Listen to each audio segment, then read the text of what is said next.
우리 힘차게 구회치고 말씀 나누겠습니다. 영월교회, 영월교회, 영월교회. 네, 깨어라, 기도하라, 일하라. 이 귀한 구호가 우리 마음속에 잘 새겨지기를 간절히 바랍니다.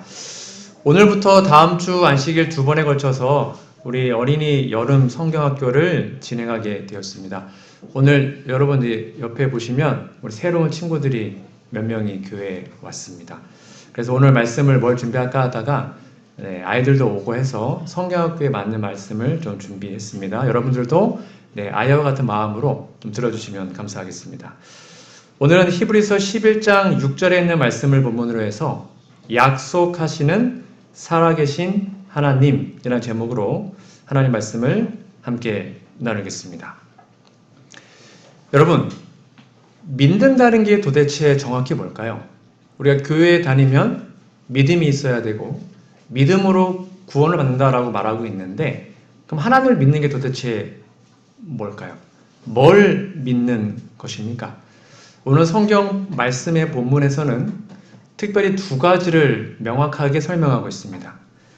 도대체 믿는 게 뭐냐? 믿음이 없이는 기쁘시게 못하나니, 그러니까 우리가 믿어야 하나님이 기쁘시다고 하시는데요. 하나님께로 나아가는 자는 반드시 첫 번째는요, 그가 계신 것. 하나님의 존재, 하나님이 살아계시구나. 하나님이 좋은 분이네. 하나님 날 위해 죽으셨구나. 라는 하나님의 존재에 대해서 믿는 거고요. 그 다음에 또한 그가 자기를 찾는 자들에게 상 주시는 이심을 믿어야 할지니라. 이 상은 우리가 하늘에 가서 받는 상을 말하는 거겠죠. 구원과 영생을 다 포함합니다. 그러므로 하나님을 믿는다라고 말하는 것은 가장 중요한 하나님의 존재를 믿는 것입니다. 만약에 정말 하나님이 안 계시다면 우리가 하는 게 아무 의미 없지 않습니까? 하나님이 살아계시고 그리고 그 살아계신 하나님이 정말 좋은 분이라는 사실을 믿는 것, 그게 하나님을 기쁘시게 하는 거죠. 그리고 하나님의 존재를 알기 위해서는 우리는 성경을 통해서 알 수 있습니다. 요한복음 5장 39절입니다. 너희가 성경에서 영생을 얻는 생각하고 성경을 상고하거니와 이 성경이 곧 내게 대하여 증거하는 것이로다. 성경을 배우고 또 교회에 나오는 이유는 하나님을 알고 하나님이 어떤 존재인지를 알 때 우리는 비로소 구원을 받을 수 있는 거죠. 그럼 하나님은 어떤 분일까요? 하나님 과연 존재하실까요? 많은 아이들이 요즘에 소위 말하는 진화론적 사고를 가지고 공부를 하기 때문에 하나님의 존재에 대해서 좀 퀘스천이 많이 있습니다. 근데 성경은 하나님이 존재하지 않는다 라고 말하는 사람을 믿음이 없는 자라고 말하지 않고요. 이렇게 말하고 있습니다. 같이 읽어볼까요? 시작. 어리석은 자는 그 마음에 이르기를 하나님이 없다 하도다. 그러니까 어리석은 자라는 겁니다. 엄마 아빠가 분명히 살아계시는데 우리 엄마 없는데요? 우리 아빠 없어요. 이렇게 말하면 안 되는 것처럼 하나님이 정말로 존재하시는데 하나님이 없는데요? 라고 말하는 것이 진짜 어리석은 자라고 말하고 있어요. 자, 그러면 무조건 믿어라 할 수 없고 하나님이 정말로 존재하신지를 우리가 알려줘야 되지 않겠습니까? 어떻게 증명할 수 있을까요? 정말 하나님은 계신 분일까? 하나님께서 자신을 나타내시는 방법이 크게 두 가지가 있습니다. 조금 어려운 말로 일반 계시라고 합니다. 이거는 누구든지 다 볼 수 있는 것. 양심과 천연계입니다. 그래서 조선시대, 고려시대 사람들도 양심적으로 올바로 살았으면 그들도 구원이 있거든요. 천연계를 통해 하나님 자신을 나타내시죠. 그리고는 성경과 예수님을 통해서 특별 계시로 하나님을 나타내십니다. 로마서 1장 20절 볼까요? 창세로부터 그의 보이지 아니하는 것들 곧 그의 영원하신 능력과 신성이 그 만드신 만물에 분명히 보여 알게 되나니 그러므로 저희가 핑계치 못할지니라. 그러니까 하나님은 몰랐는데요 라고 핑계할 수 없다는 것입니다. 누구든지 만물, 즉 자연계와 천연계를 통해서 하나님의 존재하심을 알 수 있는 거죠. 몇 가지만 좀 살펴보도록 하겠습니다. 첫 번째가 뭐냐면 지구의 자전과 공전이 바로 하나님이 존재한다는 증거 중에 하나입니다. 여기 PPT에 보시면 시계가 있습니다. 여러분 시계를 하나 가지고 온 다음에 얘들아 이거는 우연히 누군가 만든 게 아니라 우연히 저절로 생긴 거야. 이렇게 얘기하면 믿을 사람 있겠습니까? 아무도 안 믿습니다. 다 미쳤다고 생각할 겁니다. 왜냐하면 이 시계는 정말로 정교하기 때문에 1초, 1초, 1초가 정말 정확하게 흘러가요. 여러분 그런데 시계보다 더 정확하게 단 한 치의 오차도 없이 지구가 자전하고 지구가 공전하고 하는 것은 결코 우연히 생길 수가 없어요. 여러분 지구가 하루 자전하는 것이 24시간인데요. 이거는 단 한 번도 바뀐 적이 없습니다. 공전은요. 지구가 태양을 한 바퀴 도는 거잖아요. 365일 5시간 48분 46초. 이것도 한치 오차도 없이 지금도 동일하게 진행하고 있습니다. 지구가 도는 영상을 1분짜리 잠깐 하나 보도록 하겠습니다.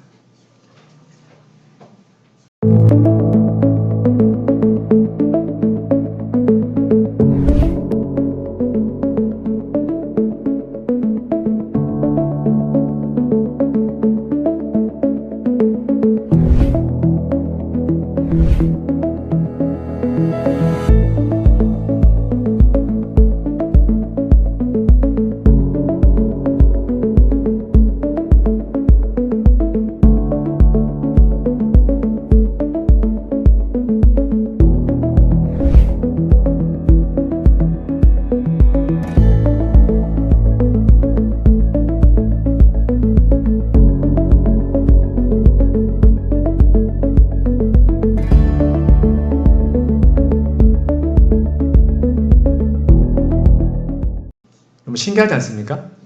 안 신기한 것 같은데요? 네. 전 이거 보면서 정말 신기했습니다. 야, 정말 신기하다. 그게 돌면서 가면서 그리고 다른 별들과 부딪히지도 않고요. 계속 가는 거예요. 돌면서.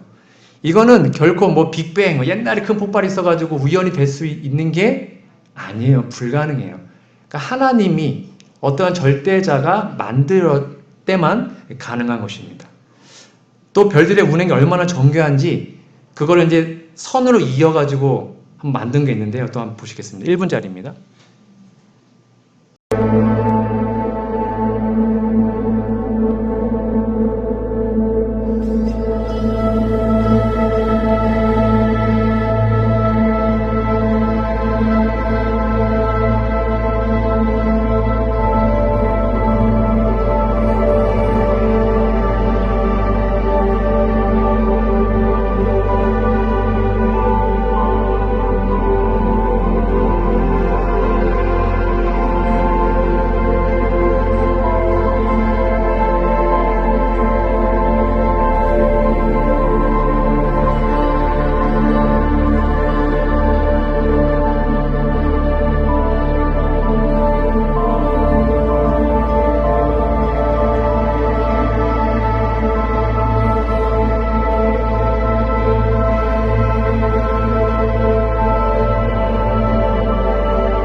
여러분 신기하지 않습니까? 이렇게 정말 한치 오차도 없이 천체가 돌고 있어요. 이건 누가 만든 거예요? 하나님이 만든 거예요. 하나님이. 그러니까 이러한 우주와 별들과 만물을 보면 야 하나님이 살아계시는구나 라는 것을 믿을 수밖에 없어요. 성경 이렇게 얘기합니다. 이사야 40장 26절 너희는 눈을 높이 들어 누가 이 모든 것을 창조하였나 보라. 이렇게 정교한 우주 또 천연계의 만물을 통해서 하나님이 살아계시고 우리를 창조하셨구나 라는 사실을 여러분 꼭 우리 아이들 꼭 믿어보시면 좋겠습니다. 두 번째입니다. 하나님 과연 살아계신가? 창조의 역사와 달력을 보면 좀 알 수 있는데요. 여러분 8월 15일이 무슨 날입니까?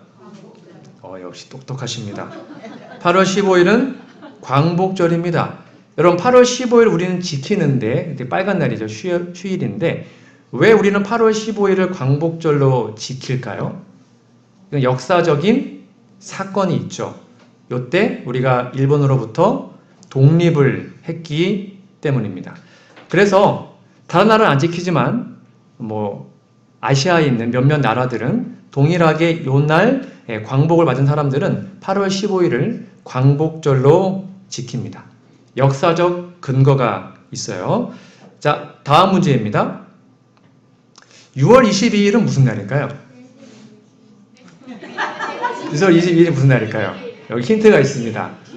예, 지민이 생일입니다. 그러면 6월 22일 지민이 생일인데 6월 22일마다 그 왔다 갔다 그 전주와 후에 저희가 하는 게 꼭 있습니다. 그게 뭐냐면 우리는 22일을 기념으로 해서 매년 물놀이를 갑니다. 예, 별로 이렇게 선물 싫어해가지고 무조건 워터파크 6월 달에 갑니다. 왜 꼭 그날에 생일 파티를 해야 될까요? 지민이가 태어났다는 것을 뭐 하기 위해서요? 기념하기 위해서 그거를 합니다. 마찬가지입니다. 여러분 왜 일주일이 7일일까요? 과학적으로. 그 근거가 뭘까요? 과학적으로. 우리 아이들 과학을 좋아하니까 과학적으로 왜 일주일이 7일일까요? 여러분 엄밀히 말하면 7일 제도 되게 불편한 겁니다. 1년에 365일이잖아요? 그럼 5로 딱 떨어지잖아요. 손가락도 5개잖아요. 그럼 일주일을 5일로 하든지 10일로 하면 몇 날 며칠이 무슨 요일인지 바로 알아요. 달력 안 봐도 알아요. 그렇죠? 5일이면 1월 1일은 월요일 화학기 하면 딱 안단 말이에요.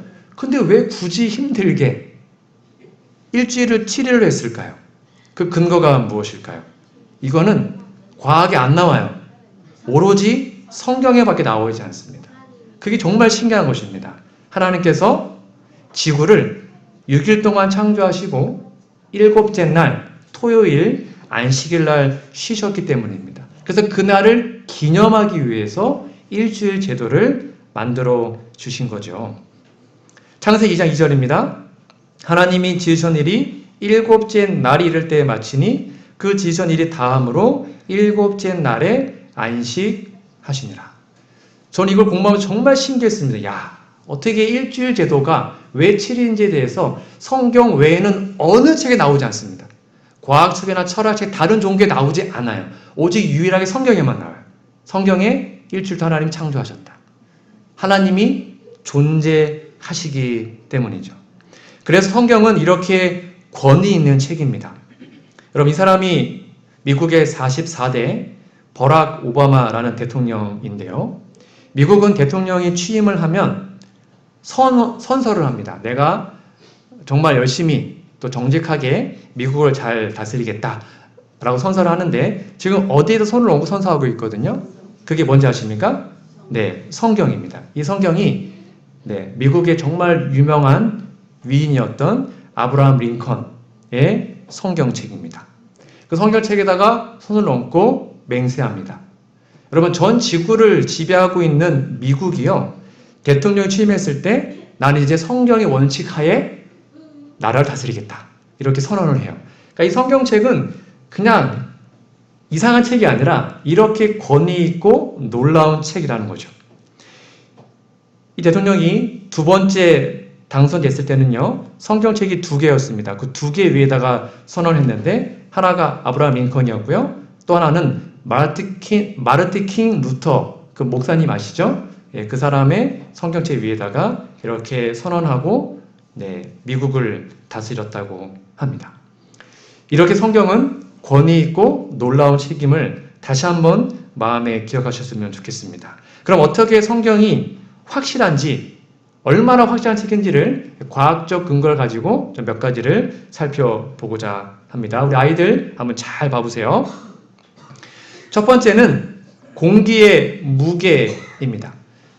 여러분 지금 상식으로는 공기에 무게가 있다. 그걸 기압이라 그러잖아요. 공기가 무겁다라는 사실을 모르는 사람은 아무도 없습니다. 현재는요. 여러분 그런데 공기에 무게가 있다는 것을 처음으로 발견한 게요. 1643년에 토리첼리라는 사람이 그때 처음으로 증명해냅니다. 그 전에는 공기가 무게에 대한 사실을 몰랐어요. 그러니까 지금으로부터 약 한 300~400년 전에 그때 겨우 알아낸 것입니다. 놀랍게도 성경에는 이미 공기가 무게에 대한 사실을 몇 년 전이냐면 3500년 전에 기록해놨습니다. 욥기 28장입니다. 바람의 경중을 정하시며. 바람의 경중이 뭡니까? 무겁고 가벼운 거. 바람에도 공기에도 무겁고 가벼운 게 있다라고 성경 자체가 기록하고 있습니다. 현대 과학보다 수천 년이 앞서서 성경이 기록한 것입니다. 두 번째입니다. 물의 순환인데요. 이건 너무 상식이지 않습니까? 물이 증발되면 하늘로 올라가고 거기에서 뭉쳐지면 구름이 됐다가 다시 밑으로 떨어지면 비가 되고 또 증발되기에 순환된다는 것이죠. 그러니까 너무나 당연한 것인데 이거를 처음부터 안 것이 아니에요. 여기 보면 17세기에 마리오트라는 사람이 그때 비로소 이것을 증명해 냅니다. 얼마 안 됐어요. 이 사실을 안 줘. 그런데 성경은 이미 3500년 전에 이 물의 순환을 기록하고 있습니다. 욥기 36장입니다. 그가 물을 가늘게 이끌어 올리신 이게 뭐예요? 증발. 그렇죠? 그것이 안개가 되어서 뭉쳐서요. 비를 이룬다. 그러니까 성경이 과학보다 정말로 앞서 있는 것입니다. 대단한 것이죠. 세 번째입니다. 수술 전 손을 씻는다. 여러분 수술 전 손 씻는 거 이거 너무 상식 아닙니까? 그런데 놀랍게도요. 지금 한 200년 전만 해도 1840년대에 비엔나의 알레게마인의 크라겐하우스 산부인과 병동에는요.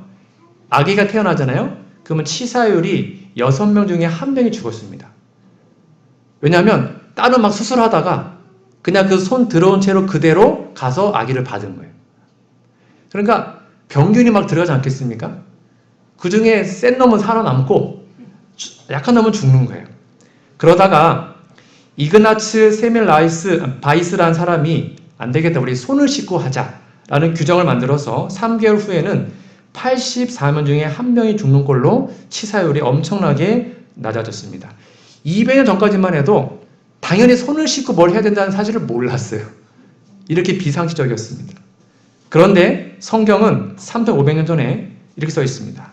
유출병 있는 자의 몸에 접촉하는 자는 옷을 빨고 물로 몸을 씻어라. 성경이 이미 정결의식에 대해서 명확하게 말을 해주고 있습니다. 과학보다 앞섰죠. 전염병자의 격리입니다.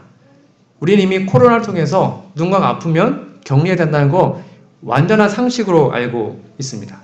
여러분 그런데 AD 14세기에 유럽에 흑사병이 돌았습니다. 이때 거의 유럽의 인구의 3분의 1이 죽었어요. 치료 방법을 몰랐습니다. 누군가 아프잖아요? 그럼 격리하는 걸 몰랐어요. 그냥 시체를 방치하는 거예요. 또 누군가를 만져요. 그러면 또 그 다음에 옮겨 다니면서 또 이렇게 거의 유럽이 몰락할 뻔했습니다. 그냥 격리만 하면 되는 건데 그거를 몰랐던 것입니다. 그런데 이미 성경은 3500년 전에 그 사실을 설명합니다. 모든 문둥병 환자와 유출병 있는 자는 주검으로 다 부족한 자를 다 진 밖으로 내어보내라. 뭐라는 거예요? 격리하라는 거죠. 그래서 성경 자체가 과학보다 앞선 것을 알 수가 있습니다. 다섯 번째입니다. 피의 중요성인데요. 여러분 조지 워싱턴 누군지 아시죠? 미국의 초대 대통령이십니다.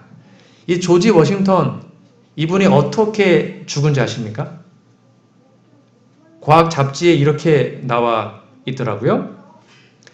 여러분 대통령을 은퇴한 다음에 정말로 최고의 의료진들이 보살폈단 말이에요.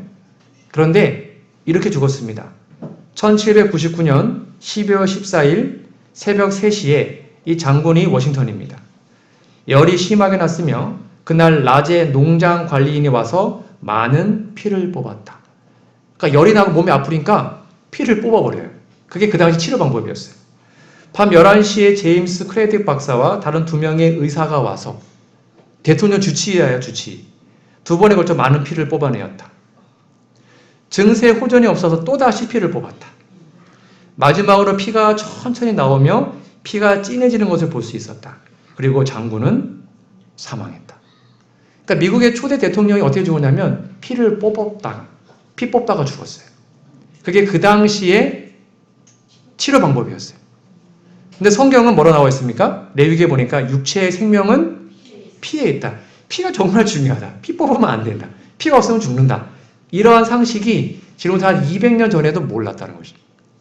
미국의 그 똑똑한 사람들이 대통령 주치의가 아프니까 피 뽑고 또 아프니까 또 뽑고 그러다가 결국 피 다 뽑아서 죽였어요. 얼마나 무지합니까? 성경 얼마나 과학적이고 앞섰는지요. 6번째입니다. 할례와 과학인데요. 여러분 아시는 것처럼 할례는 남자의 포경수술입니다. 그래서 유태인들은 지금도 할례를 다 하지 않습니까? 여기 보니까 보스턴에 800여 명의 사람들을 조사해 봤더니 비유태계가 8.5배나 더 많았다고 합니다. 자궁경부암이요. 그러니까 유태인들의 아내들이 자궁경부암이 좀 적은 거죠. 왜냐하면 다 할례를 받기 때문입니다. 성경은 난지 8일 만에 할례를 하라고 나와 있습니다. 그 당시에는 뭐 마취가 있었겠습니까? 칼도 돌칼이었고 돌칼로 아이의 그 아픈 데를 잘라야 되니까 얼마나 아프고 힘들었겠습니까? 근데 왜 태어난 지 8일 만이었을까요? 굳이 왜 8일이었을까요? 놀랍게 이것을 과학적으로 증명해냈습니다. 여기 보면 스칸딜이라는 사람이 논문을 썼는데요. 이 응혈소가 뭐냐면 피가 나잖아요? 그러면 피가 빨리 굳게 하는 겁니다. 피를 굳게 하는 거. 근데 이게 평생에 단 하루 8일째 되는 날은요. 우리 몸에서 110%가 나온답니다. 그러니까 우리의 삶 속에 남자의 생애 중에 생후 8일째가 피가 제일 빨리 굳어요. 피가 제일 빨리 멈춘 날이에요. 그래서 그 어린아이가 위험하지 않도록 피가 제일 빨리 굳도록 하나님이 8일째를 만드셨어요. 그래서 성경은 난지 8일 만에 할례를 해라. 뭐 신기하지 않습니까? 과학에 이렇게 성경적으로 증명을 요즘에 해내고 있습니다. 그리고 지구가 공간에 달려 있다. 이거 너무 상식이죠? 아까 영상 본 것처럼. 근데 옛날 사람들은 그렇게 생각하지 않았습니다. 중세 유럽만 해도 지구가 태양을 도는 게 아니라 지구가 중심이고, 그렇죠? 태양이 돈다고 생각했죠. 그러다가 이 코페르니쿠스라는 사람이요, 아니다. 지구가 도는 거다. 라는 지동설을 주장합니다. 수많은 사람들이 바보라고 뭐라고 했습니다. 그러다 이것이 조금씩 발전이 되면서 결국에는 1600년대 갈릴레오 갈릴레이가 만왕경을 발명합니다. 그리고는 별을 보니까 별이 동그란 거예요. 그리고 별이 우주에 떠 있는 것입니다. 그러면 지구도 그럴 수 있겠네? 라는 사실을 또 설명하게 됐어요. 그리고 결국 이 아이작 뉴턴, 이 만유 인력의 법칙을 발견함으로써 우주 공간에 지구가 떠 있구나. 서로 인력을 잡아당기면서 서로 공존하는구나. 라는 사실을 비로소 증명하게 됩니다. 몇 년 전에요? 이제 고작 300~400년 전에 증명한 것입니다. 그런데 성경은 3500년 전에 이미 그 사실을 기록하고 있습니다. 욥기 26장 7절입니다. 그는 땅을 공간에 다시며 지구가 공간에 떠 있다는 사실이 기록되어 있어요. 성경에. 그리고 궁창으로 해면을 두르셨다라고 기록되어 있어요. 현대 과학보다 정말로 앞선 것이 성경책이라는 놀라운 사실을 확인할 수가 있어요. 여러분 옛날에 이 욥기가 쓰여졌을 당시에 최고의 문명 국가는 바로 바벨론 또는 이집트, 인도가 문명이 되게 오래되고 길잖아요. 이 당시에 생각했던 우주에 대한 생각입니다. 여기 바벨론에 보시면 쟁반 같은 게 땅을 이렇게 덮고 있잖아요. 양쪽에 있는 게 태양입니다. 그러면 거인이 아침에 와가지고 태양을 발로 뻥 찹니다. 그러면 이게 쭉 갈 거 아닙니다. 그러면 넘어가면 이제 하루가 지나간 거예요. 그러면 그때 다시 거인이 이쪽으로 와요. 그 다음에 밤새도록 다시 태양을 가지고 온 다음에 또 그 다음날 발로 뻥 찬다. 이게 그 당시에 바벨론 생각하고 있었던 우주관이었습니다. 여기 이집트는요, 밑에 땅에 여신이 있고요. 하늘도 여신의 몸으로 되어 있고 그 몸 위에 별들이 박혀 있다. 그리고 비가 내리는 것은 여신의 젖이 내리는 거다. 이게 그 당시에 이집트의 우주관이었습니다. 인도는요, 거대한 코브라가 또아리를 틀고 있었고요. 그게 하늘이고 그 위에 거북이가 있고 그리고 코끼리에 의해서 지구가 움직인다. 이게 그 당시 인도의 우주관이었어요. 그 정도로 미개했던 그때에 성경은 아니다. 하나님이 땅을 공간에 다셨다. 3,500년 전에. 이것이 바로 성경의 확실한 과학적 근거인 것이죠.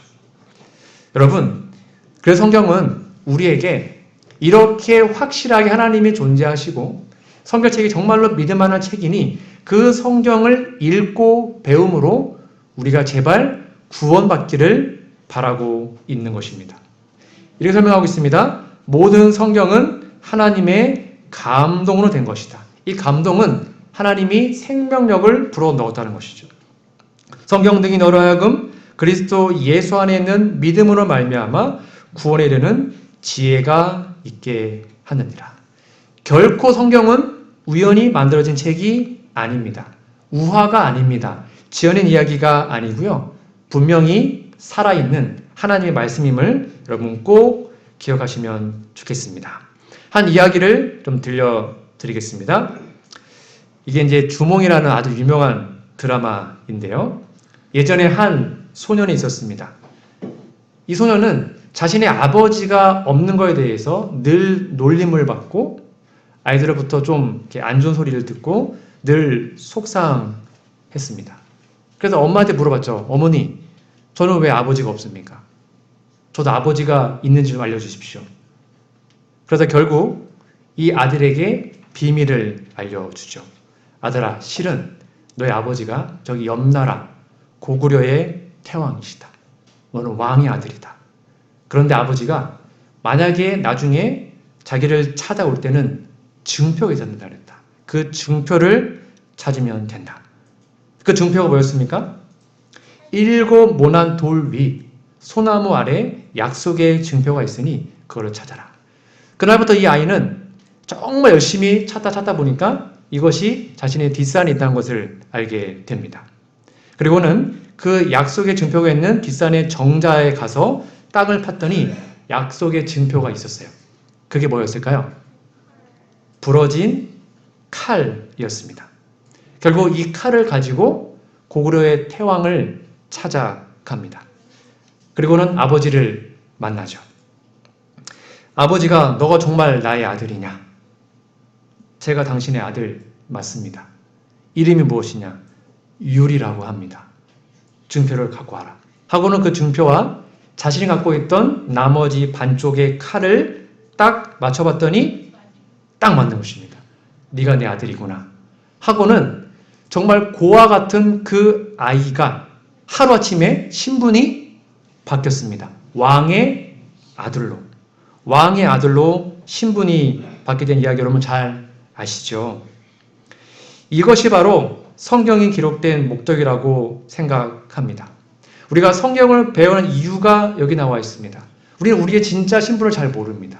내가 얼마나 귀한 존재인지, 내가 얼마나 정말로 하나밖에 없는 특별한 존재인지, 그리고 나의 아버지가 우주의 왕, 내가 왕족이고 그분의 아들, 딸이라는 사실을 많은 사람들이 몰라요.